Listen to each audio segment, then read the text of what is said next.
How to retrieve your Bitwarden recovery code. So the Bitwarden recovery code is this two-step login recovery code that you need to log into any other one of your devices.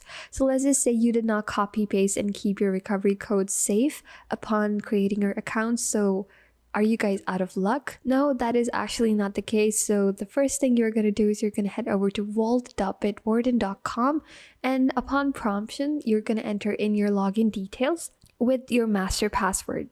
And then you're going to navigate to the two-step login section in your settings menu. You're going to look for the option that is related to two-step login or two-factor authentication. You're going to click on it to access the two-step login settings. Now, once that is done, within the two-step login settings, there should be an option to view or regenerate your recovery code. You're going to click on this option and copy paste that recovery code. And always make sure to keep it safe in a secure location. You can either write it down on a piece of paper or store it in a specific digital location such as a password manager or an encrypted file.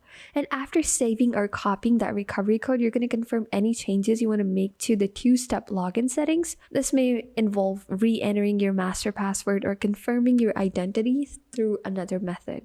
Now, this is really crucial that you keep the same level of security as your master password, as this code can be used to enter in your account again. So by following all these steps, you can retrieve your Bitwarden recovery code and ensure that you have a backup method for accessing your account in case of emergencies.